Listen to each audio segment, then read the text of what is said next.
why don't we dive into that? Let's get into this month's memorial section, all of the amazing shows that we're going to say goodbye to. So let's start off by talking about Squid Game. Now, I remember the first time I saw the trailer for Squid Game, I remember going, what the hell is this show about?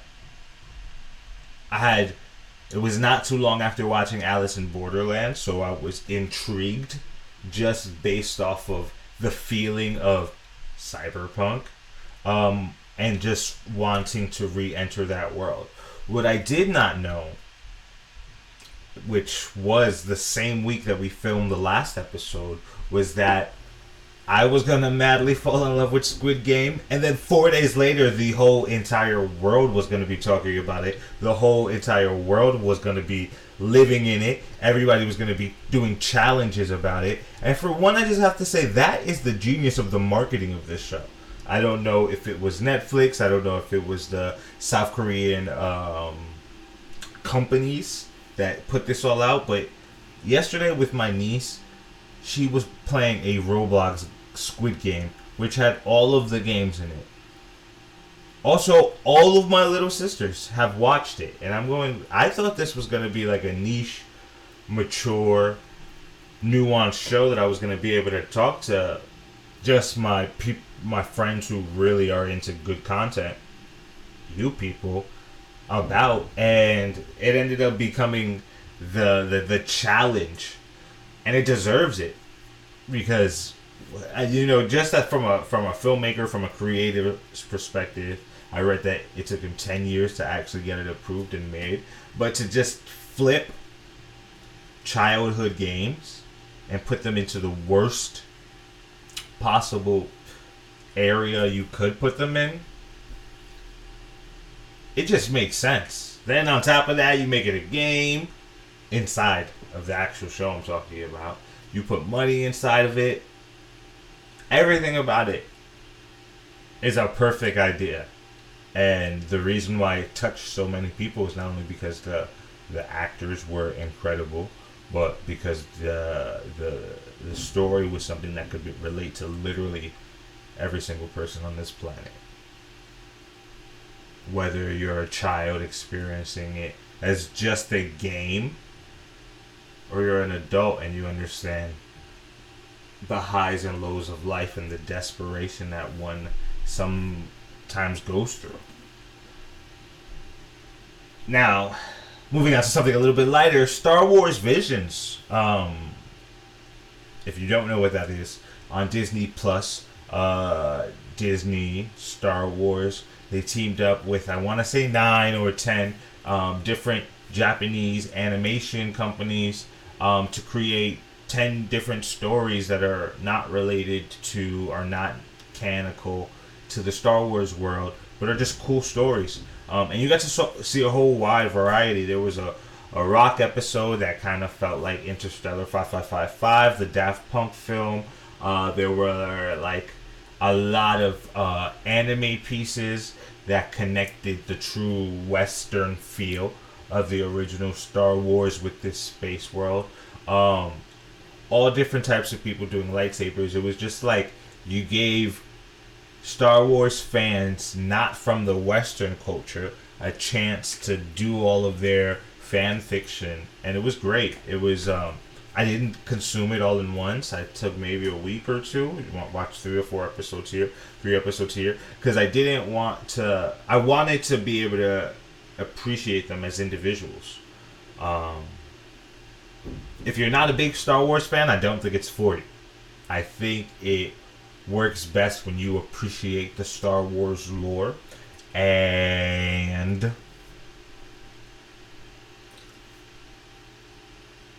you want to see more of it. You want to experience more of it, and you also want to experience it outside of the world.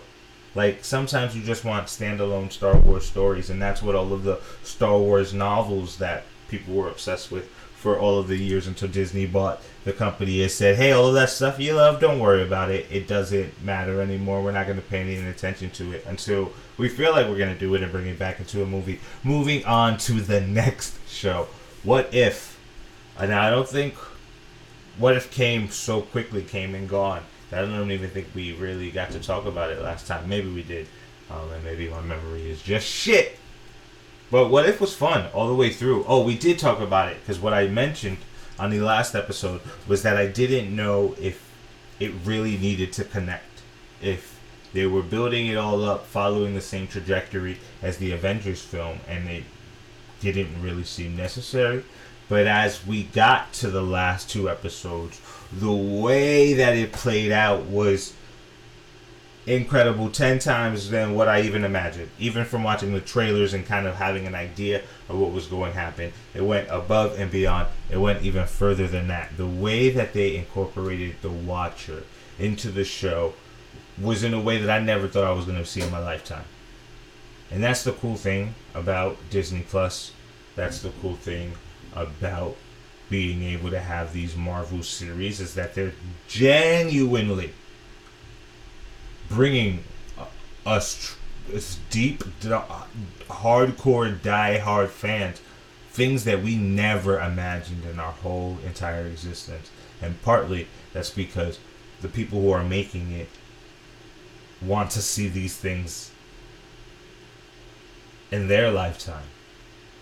So from fans to fans, we're creating it. That's the best thing about having fans, hiring fans to work on the product, right? Same thing with the Star Wars visions. People who have their own vision of what this should be because they're passionate about it and they feel so strongly about it, giving you some of that. The next show that we're going to talk about, I think, also builds upon that, because it is very much based on an industry, a world that people love, that I happen to love and happen to be obsessed with, and that is the wrestling industry. Heels. When I started watching the first episode of Heels, I thought it sucked. I thought the dialogue was cheesy, was corny.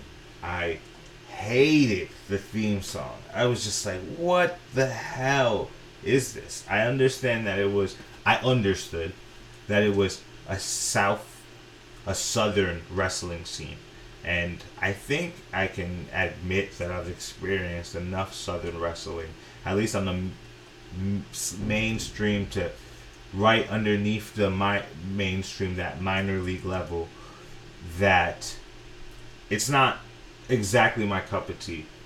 So I thought that that's just what the show was going to be. But I was also a little bit embarrassed by it. Why would they have this dialogue in it? But in the wrestling world, we have something that we call a work, right? That's what wrestling is. When people call it, it's fake. It's not a fake. It's that you're getting worked, right? We're telling you a storyline, and wrestling works perfectly when the work works, and you don't know where the fiction and the non-fiction ends and starts. And I don't know exactly if this was on purpose or not, but Heels worked me for that whole first episode. Had me thinking it was going to be this cheesy, not nuanced, not in tune kind of show. And the first episode, like, the plot point of it was kind of saying, oh yeah, everything you thought was going to happen, that's not what this is. What up? Oh, that's the type of show you thought it was? Bitch, you just got worked. You just got worked. Because it took me by a thrill. And from there, I was obsessed. I couldn't wait to watch it all the time. There was moments where Ric Flair was getting canceled, and there was a character on the show who was clearly based off of a Ric Flair, Hulk Hogan type of relationship with the entertainment industry and with the wrestling world. And it was all happening at the same time as the show was showing it. And it also did something interesting where I don't know how much fans will pick up on this. I don't know how deliberate it was, but when I think about who the heels on the show, the bad guys, the villains, it was the men all of the men and the family, all of the men involved, and the women were not getting a chance to shine. Actually, it had to be done on purpose, because when you think about how the first season ends, it leads exactly to this. This is the point that it seems to be making. In this industry, women have not been treated well. Women have not been treated right. And here is a moment to acknowledge that by not getting deep into it, but just showing what these women have to go through in this industry. By the last episode, that theme song that I hated so terribly ended up becoming cute to me. It worked so well. Moving on, let's talk about Titans, the DC show on HBO Max.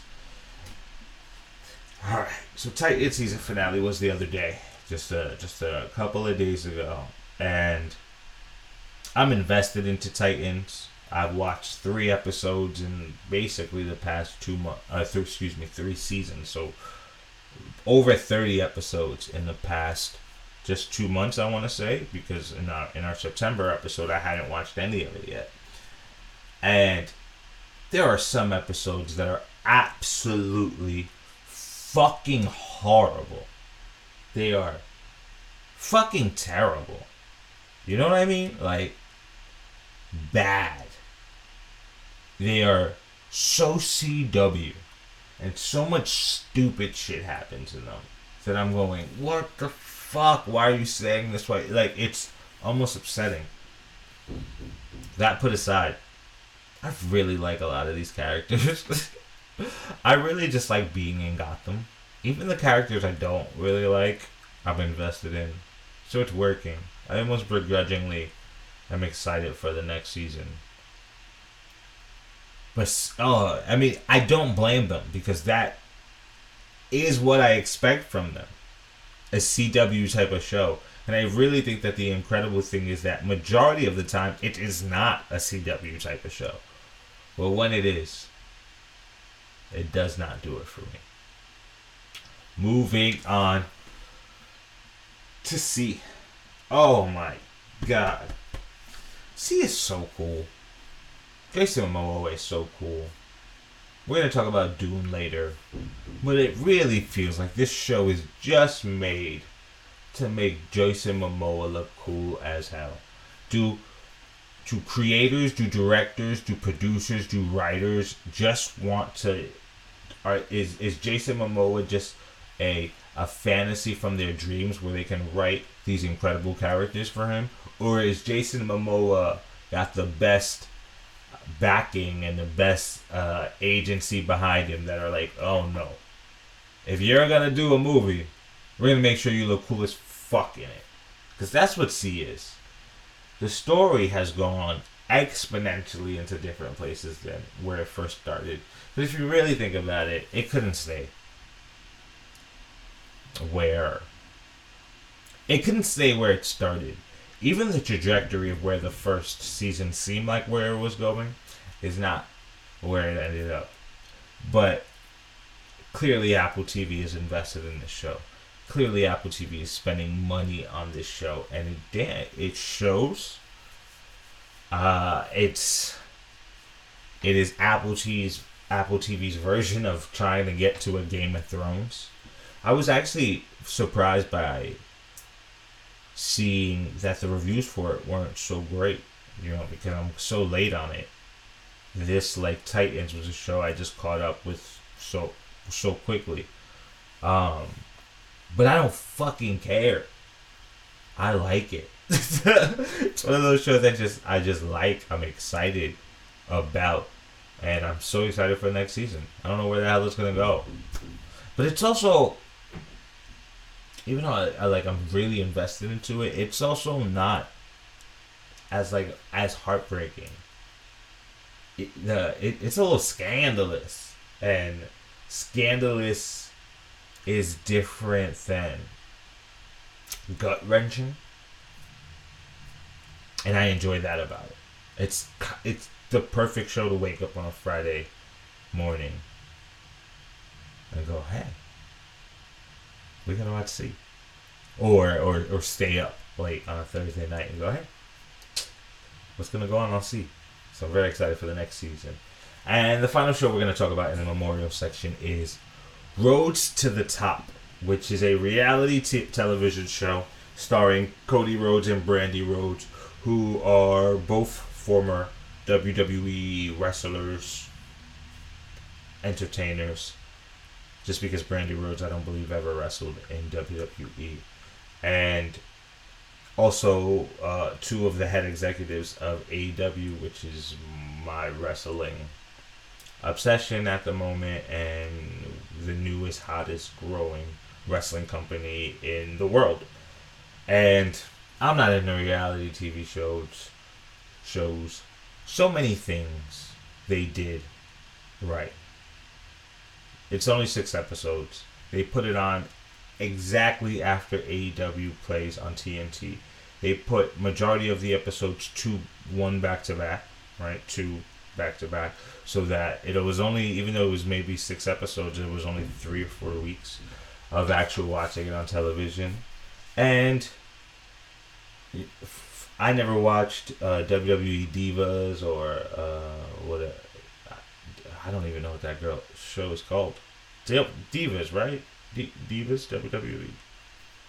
I'm not gonna look it up, but it's gonna bother me. I never watched that, but once I really got back into wrestling, I did imagine that it's gotta be really cool to see all of the ins and outs and the behind the scenes of wrestling. And AEW was extremely intelligent by giving us that ins and outs.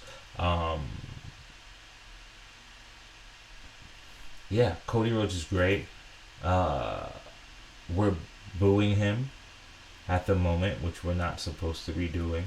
But it was very cool that they showed us his perspective and showed him the opposite side of it, and showed an insight into some of the wrestling stories that we're not even, like, as huge wrestling fans, we're all up in the dirt sheets.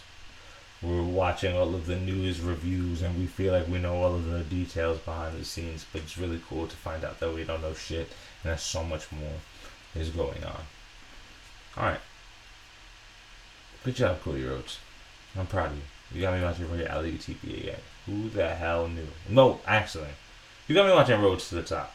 I'm not going to watch no other reality TV after this. It's not happening.